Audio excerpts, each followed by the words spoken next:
আচ্ছা, এটা হচ্ছে আমাদের কমার্শিয়াল ভবনের চিলারের একটা সার্কুলেটিং মোটর। তো এই মোটরটাতে প্রথমে আমরা নয়েজ পাইছিলাম চালানোর পরে। তো আমাদের প্রাইমারিলি মনে হচ্ছিল যে সম্ভবত নন ড্রাইভিং এন্ডের বিয়ারিংয়ের সমস্যা। ওটা চেঞ্জ করার পরে দেখে সমস্যা না কমাতে পরে আমরা বুঝলাম যে হয়তো সমস্যা অন্য কোথাও। তো আমরা ভাবছিলাম আমরা মোটরটা খুলে নিয়ে আসবো পাম্পের অংশটুকু ছাড়া, মানে এইখান থেকে খুলবো ভাবছিলাম আমরা এই জয়েন্ট থেকে। এখানে কিছু নাট টাট ছিল,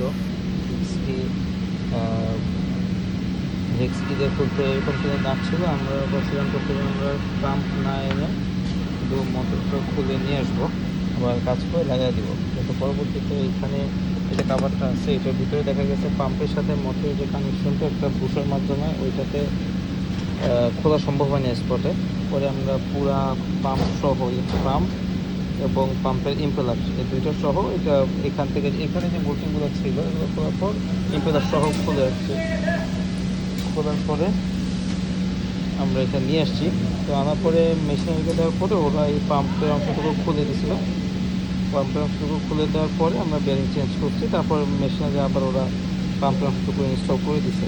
তো এখন ঠিক আছে, কোনো আওয়াজ নাই। এটা আমরা আজকে লাগাই দেবো আর কি সাথে।